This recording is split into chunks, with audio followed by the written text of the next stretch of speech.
Network News. Nauwi sa barangay ang tensyon na naganap sa barangay 35 sa lungsod ng Cagayan de Oro matapos sinabuyan ng ihi umano ng aso ang panindang mangga ng isang vendor na si alias Joy ng kapitbahay nitong si Lani. Una nito nag-viral ang isang video ng nasabing alitan at kaguluhan ng nasabing barangay at kita doon sa video ang galit ni alias Joy nang tinapunan ng umano'y ihi ng aso ang paninda nitong mangga na nasa kariton. Sinabi ng uploader ng nasabing video na si barangay 35 Kagawad, Miss Melody Ligtas, na hindi ito ang unang beses na nasangkot ang responsabling si Lani sa ganitong insidente. Paliwanag naman ni Lani na dati talagang umabot na sila sa barangay ni alias Joy at napagkasunduan na hindi nahaharangin ng kariton ni alias Joy ang harap ng kanilang bahay dahil hindi na nila ito madaanan. Dagdag pa ni Lani na hindi nirespeto ni alias Joy ang kanilang napagkasunduan at sa araw na yon nag-init ang kanyang ulo kaya nagawa niya iyon. At nilinaw naman ni Lani na hindi yun ihi ng aso kundi tubig ng map na matagal nang nakastock. Sa ngayon, desidido na si Lani na mag-file ng kaso laban kay alias Joy dahil sa matinding away na naganap.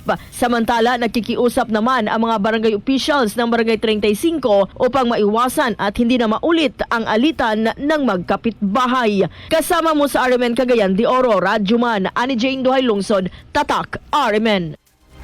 RMN Network News.